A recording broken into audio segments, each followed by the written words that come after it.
Guys, good morning. Welcome back to a study vlog. இந்த vlogல வந்து என்னுடைய மார்க் டெஸ்ட் நான் எப்படி அந்த மார்க் டெஸ்ட்ல இருந்து என்னென்ன கற்றுக்கிட்டேன் அப்படிங்கிறதெல்லாம் பார்க்க போறீங்க.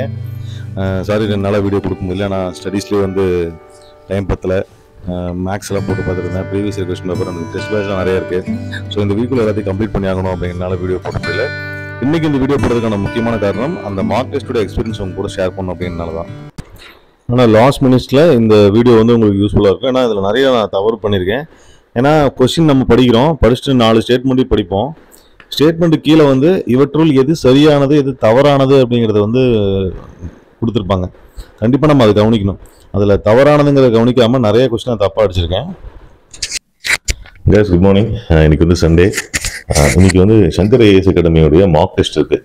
ஸோ மார்க் டெஸ்ட் அப்ளை பண்ணியிருந்தேன். இன்னைக்கு அந்த மார்க் டெஸ்ட்டை போய் அட்டன் பண்ணணும். அதுக்கு முன்னாடி நான் போகிறதுக்கு முன்னாடி சில ஃபார்முலாஸ்லாம், மேக்ஸுக்கான ஃபார்முலாஸ், அப்புறம் கான்ஸ்டியூஷனில் அந்த ஷெட்யூல் அண்ட் பார்ட்டு இதெல்லாம் ஒரு கிளான்ஸ் பார்த்துட்டு போகணும். ஏன்னா இதெல்லாம் எனக்கு மறக்கிற ஏரியா, கன்ஃபியூஸ் ஆகிற ஏரியா. ஸோ இதெல்லாம் பார்த்துட்டு போகணும். இன்றைக்கி எப்படி மார்க் டெஸ்ட் எழுதுறோம் அப்படின்னு பார்க்கலாம். நீங்களும் இந்த மாதிரி மார்க் டெஸ்ட் ஏதாவது கிடச்சுன்னா இந்த வீக்கில் எழுதி பாருங்கள். ஏன்னா மார்க் டெஸ்ட்டில் வந்து நம்ம எவ்வளோ பெர்ஃபார்ம் பண்ணுறோம் அப்படின்னு தெரியும் போது நமக்கு இன்னும் கொஞ்சம் கான்ஃபிடென்ட்டாக எக்ஸாமுக்கு போக முடியும். So all the best.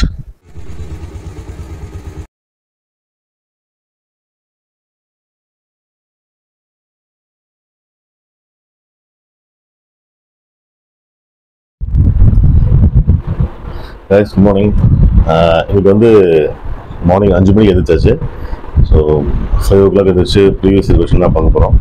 And test batch இன்னும் 2-3 டெஸ்ட் பேட்ச் பேலன்ஸ் இருக்குது. ஸோ இந்த வீக்கில் எல்லாமே கம்ப்ளீட் பண்ணிவிட்டு சாட்டர்டே எக்ஸாமுக்கு வந்து அப்பியர் ஆகிடும். வெளில போய் பார்த்தோம் அப்படின்னு.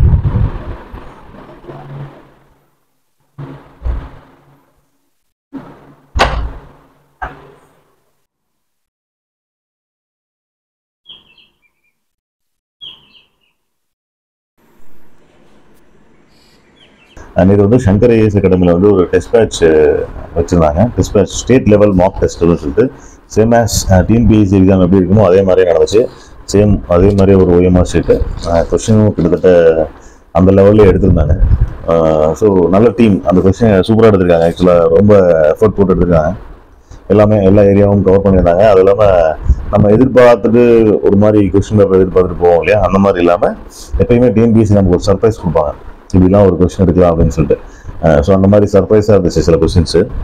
ஆக்சுவலாக நான் நிறைய ஏரியா நம்ம படிச்சிருப்போம். நல்லா அந்த கமிஷன்ஸ்லாம் நிறைய படிச்சுட்டு போனோம். கமிஷன்ஸ் அதனுடைய சீஃப் எல்லாம் வந்து யார் நாமினேட் பண்ணுறாங்க, அந்த டீமுடைய டியூரேஷன் எவ்வளவு, அந்த மாதிரி இதெல்லாம் படிச்சுட்டு போனோம். பட் இருந்தாலும் அது பயங்கரமான கன்ஃபியூஷனான நிறைய கமிஷன்ஸ் இருக்குது. ஸோ அதில் வந்து ஒரு ஆட் மேன் அவுட் சீரியஸ் கேட்கும்போது, அதாவது 4ல் 1 தப்பு அப்படின்னு கேட்கும்போது நம்ம கண்டிப்பாக அதை ஃபைண்ட் அவுட் பண்ணுறது ரொம்ப டஃப்பான விஷயமா இருந்துச்சு. அந்த ஏரியாலாம் வந்து ரொம்ப டீப்பாகவே கேட்டுறாங்க. அது நிறைய திரும்பவும் நம்ம ஒரு டைம் கிளான்ஸ் பார்த்து போகணும். இல்லைன்னா கண்டிப்பாக டிஎன்பிஎஸ்சியில் அதிலெல்லாம் வந்து விட்டுருவோம். நான் வீக்கராக இருந்த செஷன் அப்படின்னு சொல்லி பார்த்தேன். நான் எதில் வந்து ரொம்ப வீக்காக இருக்கேன் அப்படின்னு பார்த்தோன்னா கரண்ட் அஃபேர்ஸில் வந்து சில விஷயங்கள் வந்து 2023 நடந்த விஷயங்கள்லாம் கேட்டிருக்காங்க. ஃபார் எக்ஸாம்பிள் பாரத் ரத்னாவில் வந்து யாருக்கு என்ன அப்படின்னு சொல்லிட்டு ஒரு 4 ஆப்ஷன் கொடுத்துருக்காங்க. அதில் 1 மட்டும் தவறான இணை அப்படின்னு சொல்லியிருக்காங்க. ஸோ கீழே பார்த்தீங்கன்னா தெரியும்.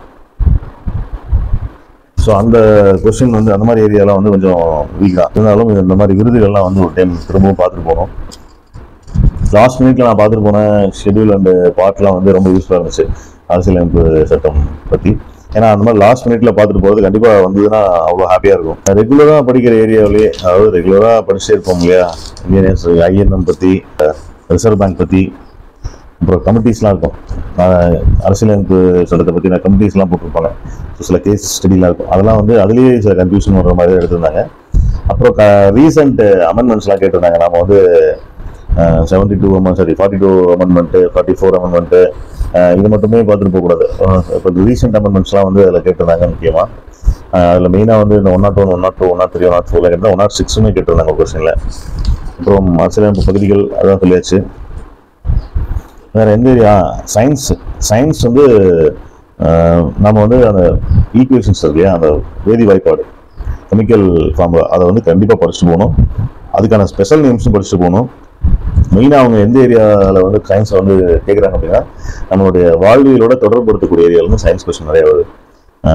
அதாவது கிருமி நாசினி அதை பயன்படுத்துகிறோம். அப்புறம் தடுப்பூசி எதை பயன்படுத்துகிறோம், அப்புறம் நம்ம பிரீத் அனலைசரில் பார்த்துருக்கோம்.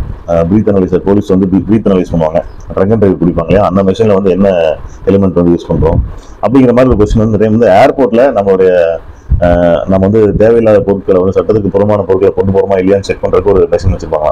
அந்த மெஷினில் அந்த கருவியில் வந்து என்ன எலிமெண்ட் கெமிக்கல் எலிமெண்ட் யூஸ் பண்ணுறோம் அப்படிங்கிறது இந்த கொஸ்டின் கேட்டிருந்தாங்க. ஸோ அது ரொம்ப புதுசாக இருந்துச்சு. ஸ்பெஷல் நேம்ஸ்லாம் இருக்கு. வெள்ளை விட்ரியால், இந்திய சால்பீட்டல், லூனார் காஸ்டிக்னா என்ன, பச்சை துத்தம்னா என்ன, மயில் துத்தம்னா என்ன, ஸோ இந்த மாதிரி எல்லாம் கொஞ்சம் பார்த்துட்டு போயிருங்க. இதுல இருந்து இந்த கொஸ்டின் கேட்டாங்கன்னா கண்டிப்பாக கன்ஃபியூஸ் ஆகுது. அதாவது தனியாக கேட்டாங்கனாவோ இல்லை பொறுத்துக்க அப்படின்னு கேட்டாங்கனாவோ ரெண்டு ஆப்ஷன் ஒரு ஆப்ஷன் வச்சு நம்ம எடுத்து நம்ம ஆப்ஷன் போடலாம். இப்போ வந்து அந்த பேர்ஸ் கேட்குறாங்க, எத்தனை பேர்ஸ் கரெக்ட் அப்படின்னு கேட்கும்போது கண்டிப்பாக 4 தெரிஞ்சால் மட்டும்தான் அந்த பேர்ஸ் நம்ம போட முடியுது. இன்னொரு முக்கியமான கொஸ்டின், எஸ்ஆர் பொம்மை வழக்குடன் தொடர்புடைய சரத்து எதுன்னு கேட்டிருந்தாங்க. ஆர்டிகல் 32, 75, 356, 123 அப்படின்னு சொல்லி 4 ஆப்ஷன் கொடுத்துருக்காங்க. இதில் வந்து எஸ்ஆர் பொம்மை அப்படிங்கிறது சோமப்ப ராயப்ப பொம்மை அப்படிங்கிற கர்நாடக முதல்வர். அவருடைய கவர்மெண்ட் வந்து 1994 வந்து ஒரு சட்டசபை கலைச்சராங்க மத்திய அரசு குடியரசுத் தலைவர் ஆட்சிக்கு வருவதற்காக. ஆக்சுவலாக அதுக்கான ஒரு தீர்ப்பு வந்து சுப்ரீம் கோர்ட் கொடுத்துருப்பாங்க. ஆர்டிகல் 356 வந்து கவனத்துடன் பயன்படுத்தணும், சின்ன சின்ன பிரச்சனைகளாக பயன்படுத்தக்கூடாது. அரசியல் சாசனப்படி ஆட்சி நடக்கல, அரசியல் சாசன ஆட்சி சீரழிந்து விட்டது, இல்லைன்னா வந்து மிகப்பெரிய சட்ட ஒழுங்கு பிரச்சனை, அப்புறம் ஆட்சி வந்து அமைக்க முடியல அப்படிங்கும்போது தான் குடியரசுத் தலைவர் ஆட்சி வந்து அமல்படுத்தணும். இதுக்கு வந்து குடியரசுத் தலைவர் வந்து அந்த ஒரு மாநிலத்தில் குடியரசுத் தலைவர் ஆட்சி கொண்டு வரதுக்கு முன்னாடி இரு அவையோடைய ஒப்புதல் வேணும் அப்படின்னு சொல்லி அதில் ஒரு தீர்ப்பு கொடுத்துருப்பாங்க. அதனால அந்த எஸ்ஆர் பொம்மை வழக்குடன் தொடர்புடைய சரத்து வந்து 356 ஆர்டிகல். நமக்கு 32 வந்து ரிட்டு, அது கன்ஃபியூஸ் ஆகும். 75 வந்து அமைச்சரவை நியமிக்கிறத பற்றி சொல்லும். பிரதமருடைய அமைச்சரவை வந்து குடியரசுத் தலைவர் எப்படி அமைக்கிறார் சொல்லும். அடுத்து இன்னொரு கொஸ்டின் கேட்டிருந்தாங்க, 4 இணை கொடுத்துட்டு 4 பேர் கொடுத்துட்டு எது தவறு அப்படின்னு கேட்டிருந்தாங்க. எத்தனை பேர் அதில் தவறு அப்படின்னு கேட்டிருந்தாங்க. அதில் பார்த்தீங்கன்னா ஜப்தி முறை அப்படிங்கிறது வந்து நில வருவாய் முறை. நில வருவாய் வந்து அவங்க சரியாக கட்டலைன்னா ஜப்தி பண்ணா நிலத்தை அப்படிங்கிற மாதிரி ஒரு முறை இருந்திருக்கும். முகலாயர்கள் காலத்தில் அந்த ஜப்தி முறை இருந்திருக்கும். அடுத்தது சவுத் அண்ட் சர்தேஷ்முகி வந்து மராத்தியர்களால் பெறப்பட்ட வரி அப்படின்னு சொல்றாங்க. கரெக்ட், மராத்தியர்களால் பெறப்பட்ட வரி தான் சவுத் அண்ட் சர்தேஷ்முகி. அடுத்து அஷ்டபிரதான் அஷ்டதி கஜங்கள்னு இருந்திருக்கு. அஷ்டபிரதான் வந்து கிருஷ்ணதேவராயர் அவையினும், அஷ்டதி கஜங்கள் வந்து சிவாஜி ஆட்சியின் போதும் அப்படின்னு சொல்லி போட்டிருந்தாங்க. பட் அஷ்டபிரதான் தான் சிவாஜியோட ஆட்சியின் போது 8 நபர்கள் வந்து சிவாஜியோட அரசு அமைச்சரவையில் இருப்பாங்க. இலக்கியத்தில் புகழ்பெற்ற 8 நபர்கள் இருப்பாங்க அஷ்டபிரதான் அப்படிங்கிறவங்க. அஷ்டதி கஜங்கள் வந்து கிருஷ்ணதேவராயர் அவையில் இடம்பெற்ற 8 அமைச்சர்கள். வந்து நவரத்னங்கள்னு ஒரு மினிஸ்ட்ரி இருக்கு. ஸோ அது வந்து 2ஆம் சந்திரகுப்தர் ஆட்சியில் வந்து அவங்க அரசவையில் இருந்து அமைச்சர்களை குறிக்கும் நவரத்னங்கள் 9 அமைச்சர்கள் இருப்பாங்க. ஸோ அதனால இந்த அஷ்டபிரதான் அஷ்டதி கஜங்கள் கண்டிப்பாக கன்ஃபியூஸ் பண்ணுறதுக்கு வாய்ப்பு இருக்கு. இதில் கன்ஃபியூஸ் பண்ணணும்னு நினைச்சா அப்படி கன்ஃபியூஸ் பண்ணலாம். சவுத் அண்ட் சர்தேஷ்முகி சிவாஜி ஆட்சியில் தான் வாங்கியிருக்காங்க. சவுத் அப்படிங்கிறது 4ல் 1 பங்கு, சர்தேஷ்முகிங்கிறது 10%. இது ரெண்டுமே வரிகள் தான். இந்த வீடியோ யூஸ்ஃபுல்லாக இருந்ததுன்னா உங்கள் ஃப்ரெண்ட்ஸுக்கும் ஷேர் பண்ணுங்கள். தேங்க்யூ, பாய்.